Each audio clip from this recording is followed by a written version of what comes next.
আন্দালিব রহমান পার্থ, ঠিক আছে? এই চিনিচোরের পোলা, ওর বাপ এই চিনিচোর ছিল, বাংলাদেশের জাতীয় চিনিচোর ছিল ওর বাপ। ওর এত বড় বড় কথা, বড় বড় বেয়াদবি, ঠিক আছে? ও সবসময় করে, এটা আমাদের সাথে করে না, এটা করে মাননীয় প্রধানমন্ত্রী দেশরত্ন শেখ হাসিনার সাথে। যদিও পারিবারিকভাবে তারা আত্মীয় হয়, কিন্তু সে নেত্রীকে নিয়ে এমন বেয়াদবের মতো কথা বলে, নেত্রীর ঘোর শত্রু এমন ভাবে কথা বলবে না। শুধু নেত্রীকে নিয়ে নয়, নেত্রীর ছেলে সজীব ওয়াজেদ জয় ভাইকে নিয়ে, এবং নেত্রীর অন্যান্য যে ভাগ্নে ভাগ্নে ভাগ্নি এবং মেয়ে রয়েছে, তাদেরকে নিয়ে ওই আন্দালুব রহমান পার্থ অনেকবার বেয়াদবি করেছেন এবং বেয়াদবিমূলক কথাবার্তা বলেছেন। এখন পার্থ বলতেছে সে শেখ হাসিনার নাকি ফাঁসি চায়। কত বড় নিমক হারাম, কত বড় বেইমান! ওই বেইমানরে একটা প্রশ্ন করি, এই বেইমান ১৬ বছর আওয়ামী লীগ ক্ষমতায় ছিল, ও কি করছে আমরা কি জানি না? ও টক শোতে আইসা তো বড় বড় কথা কয়। ও পাওয়ার প্ল্যান নেয় নাই, তারেক রহমানরেও পাওয়ার প্ল্যান নিয়ে দেয় নাই। আওয়ামী লীগ সরকারের আমলে তারেক রহমানও বিদ্যুৎ সেক্টরে পাওয়ার প্ল্যান্টের কাজ করছে এই টাউটের মাধ্যমে।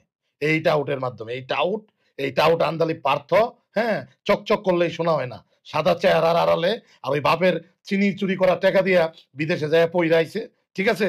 ব্যারিস্টারি সার্টিফিকেট নিয়ে আইসা এখন টাই লাগায়া ১৬ বছর শেখ হাসিনা প্রধানমন্ত্রী আছিল, আর শ্বশুরের প্রভাব কাজে লাগায়া, শালা সম্বন্ধীর প্রভাব কাজে লাগায়া, আত্মীয়র কোটা দিয়া সকল সুযোগ সুবিধা সে নিবে, কিন্তু জায়গা মতো বাসটা দিয়ে দিবে। ওর কত বড় স্পর্ধা!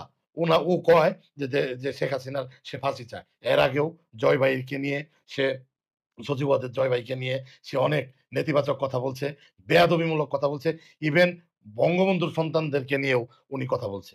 হ্যাঁ, মিডিয়াতে এসে সিনিয়র নেতাদের সামনে বসে দাঁত বেটকায় কথা কয়। আর আমাদের কিছু নেতাও এমন বেহায়া, ওই ওই বাটপারের সাথে টক শোতে যায় ভয়ে কথা কয়। ও একটা টাউট, ও একটা বাটপার, ঠিক আছে? ও ও চিনিচুরের পোলা না হইলে ওর কি যোগ্যতা, ওর কি ক্ষমতা? ও যদি ওর শ্বশুরের পরিচয় যদি ও না থাকতো, এই ১৬ বছরে ওরে ছাত্রলীগ বলেন, যুবলীগ বলেন, আওয়ামী লীগের লোকজন বলেন, ওরে ছিঁড়ে ফেলতো। হ্যাঁ, ওর পরে ও ও হইলো গাছের আগারটাও খাইতে চায়, গাছের তলারটাও খাইতে চায়, মাঝখানে বানরের মতন লাফালাফি করে। সে নেত্রীকে নিয়ে কেন এত বড় কথা বলছে? করবো না ওই রাজনীতি। যদি পার্থরে নিয়ে কিছু বলার কারণে রাজনীতি করা না যা, ওই রাজনীতি করব না। তবু পার্থরা বেয়াদবি করবে নেত্রীর সাথে, ওইগুলা দেখে চোখ বুঝা চোখ বন্ধ করে থাকবো, এই রাজনীতি করব না। আর নেত্রীকেও সিদ্ধান্ত নিতে হবে যে নেত্রী এই সমস্ত বাজে, তার কুলাঙ্গার কিছু এই শিখি আদুলি মার্কা আত্মীয় স্বজনরে হয় বাদ দিয়ে দিবে, ঠিক আছে? আর নইলে তাদেরকে, তাদের মুখ বন্ধ করাই দেবে।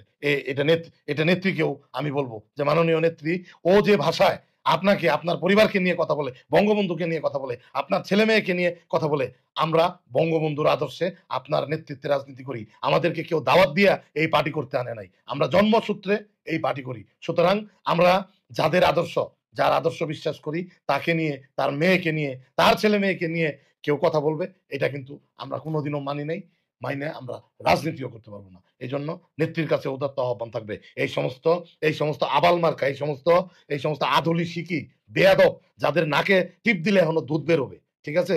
বাপের ওই চিনি চুরি করা টাকা, হ্যাঁ, রাষ্ট্রীয় লুটপাটের টাকা, এখন ওইগুলা দিয়া জমিদারি। ওরা কি ছিল? ওরা কি জমিদার ছিল? ও কি জমিদারের বাচ্চা? ও একটা চোরের ছেলে। ওর বাপ চিনি চোর ছিল, ঠিক আছে? ও একটা চোর।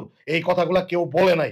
আমার লেভেল তো দূরের কথা, আমার চাইতে নিচের লেভেলেরও কেউ আওয়ামী লীগের ঘরের কেউ এতদিন সাহস করে বলতে পারে নাই যে বললে এর শ্বশুরের রাজনীতি করবে না। করবো না ওই রাজনীতি।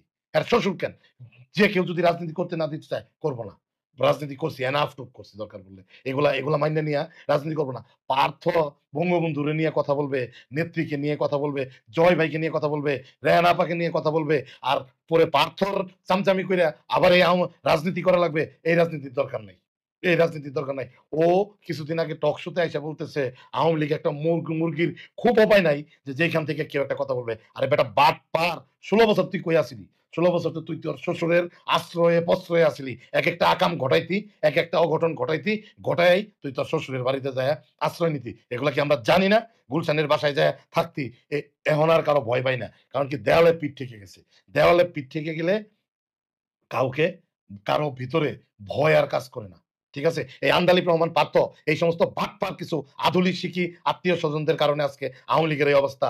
খোঁজ নিয়ে দেখেন, আমার কাছে প্রমাণ আছে। এই আন্দালিব রহমান পার্থ এই ১৬ বছর বাংলাদেশের বিদ্যুৎ সেক্টরে ব্যবসা করেছে, বাংলাদেশের অ্যাডভার্টাইজ সেক্টরে ব্যবসা করেছে তারেক রহমানের সাথে পার্টনারশিপে, তার শ্বশুরের মাধ্যমে। সে বড় বড় কাজ নিছে, সে পাওয়ার প্ল্যান্ট নিছে, সে সৌর বিদ্যুৎ প্রকল্প প্রকল্প নিয়েছে, বড় বড় ঠিকাদারি করেছে। এগুলা কোনোটাই তার নামে করে নাই। তারেক রহমান ফার্ম দিছে, তারেক রহমান আরও যৌথভাবে পার্টনার হয়ে এই কাজগুলা করছে। ১৬ বছর তুই খাইছ, বকাবকিও করছ, সংসদের দ্বারায় সে কিভাবে কথা, এগুলার লজ্জা নাই। ব্যারিস্টার তাপসকে নিয়ে একদিন সে যে নির্লজ্জভাবে, অকথ্যভাবে সে সংসদে ভাষণ দিছে, তারপরেও ব্যারিস্টার তাপস সাহেব কিছু বলে নাই। হয়তোবা ব্যারিস্টার তাপস সাহেবের গুলা সত্য, এই জন্য সে বলে নাই। কিন্তু ও সীমা লঙ্ঘন করেছে। ও জয় ভাইকে নিয়ে, সজীব ওয়াজেদ জয় ভাইকে নিয়ে যে ভাষায় মিডিয়াতে কথা বলে, বঙ্গবন্ধুকে নিয়ে সে যে ভাষায় কথা বলেছে, ঠিক আছে, সজীব ওয়াজেদ জয়কে নিয়ে যা তা বলেছে, এই ভিডিওগুলো দেখেন, তৃতীয় মাত্রার ভিডিওগুলো দেখেন, তারপর অন্যান্য চ্যানেলের ভিডিওগুলো দেখেন, সে কিভাবে কথা বলে। সাম্প্রতিক সময়ে সে বলতেছে সে শেখ হাসিনার পাশে চা, তোর ১৪ গোষ্ঠী করাপ্টেড। তুই শেখ হাসিনারে নিয়ে, আমাদের নেত্রীরে নিয়ে তুই উল্টাপাল্টা কথা বলস, তুই বঙ্গবন্ধুরে নিয়ে, জাতির জনকের নিয়ে তুই উল্টাপাল্টা কথা বলস, মুখ দিয়ে যা আসে যা ইচ্ছা তুই কথা বলস। তোকে কেউ কিছু বলে নাই, এতদিন চক্ষু লজ্জার ভয়ে বলে নাই যে অমুকের মেয়ের জামাই বললে নিজেদের কাঁধে আছে। এই এই এই সরল মনোভাব নিয়ে তোর কিছু বলে নাই। মানুষের সরলতা কিন্তু দুর্বলতা না। তোর মতন ব্রয়লার মুরগি ঠিক করতে কিন্তু ১ ঘন্টার বেশি সময় লাগবে না। ঠিক আছে? হ্যাঁ? তুই খালি অমুকের মেয়ের জামাই দেইখা তোরে কেউ কখনো কোনো কিছু বলে না। বলতে ক। হ্যাঁ? খালি তোর শ্বশুর বলবে। ঠিক আছে? যে না ঠিক আছে।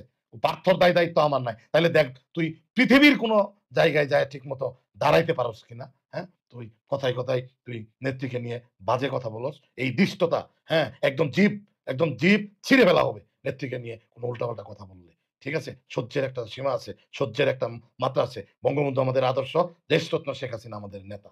ঠিক আছে? হ্যাঁ? এগুলা চামচামি না। এগুলো আমরা চামচামি করার জন্য এগুলো বলছে। চামচামি কইরা আর কোন কিছু পাওয়ার নাই। ওই এমপি মন্ত্রী হইতে চায় না। যে চামচামি কইরা কাছে যায়া এই যে হইতে চাই। এগুলো আদর্শ। এগুলা আদর্শ কাজ করে আমাদের ভিতরে। ঠিক আছে? হ্যাঁ? আমরা তোগর মতো ওই টাউটারি বাটপারি কইরা হইলো চলি না। টাউটারি বাটপারি কইরা জমিদারি স্টাইলে থাকতে চাই না। বঙ্গবন্ধুর আদর্শকে বিশ্বাস করি, শেখ হাসিনারে নেতা মানি। ঠিক আছে? এটাই আমাদের মূল মূল আদর্শ। হ্যাঁ? ঠিক আছে? বঙ্গবন্ধুর জাতির জনকের আদর্শ আমাদের মূল আদর্শ। সে দেশরত্ন শেখ হাসিনা আমাদের নেতা। তাদেরকে অপমান কইরা যেই কথা বলুক, সে যেই হোক, যেই কথা বলুক, কোন ছাড় হবে না। কোন ছাড় হবে না। ঠিক আছে? ওর ভাই আরেকটা বেয়াদব। আবার ওই যে আরেকটা আছে, হ্যাঁ? ওইটাও আরেকটা বেয়াদব। ওই যে কি এমন আরেকটা কি পার্টি করছে। ওর বাপ নাকি হাজার কোটি টাকার মালিক মোসা বিন শমসের নাকি ওর পোলা একটা, ওইটা আরেক বেয়াদব। ওইটারে নিয়ে আরেকদিন বলব। এগুলারে সবগুলারে ধরতে হবে। হ্যাঁ? শেখ হাসিনার বিরুদ্ধে এরা কথা বলতে, কেউ এদেরকে কিছু না বলতে এরা বেশি লাইভ হয়ে গেছে। ঠিক আছে? আপনারা সবাই যার জায়গা থেকে আওয়াজ তুলুন। এই সমস্ত বেয়াদব, এই সমস্ত বেয়াদবদেরকে এই যেন নেত্রী এদেরকে যেন আত্মীয়ের খাতা থেকে নাম খারিজ করে দেয়। তারপরে এদের বিচার কেমনে করা লাগে, কি করা লাগে এটা দেখা যাবে। এইটা তৃণমূল আওয়ামী লীগ, তৃণমূল ছাত্রলীগ, তৃণমূল যুবলীগ এরা ঠিক করবে। ধন্যবাদ সবাইকে। জয় বাংলা, জয় বঙ্গবন্ধু।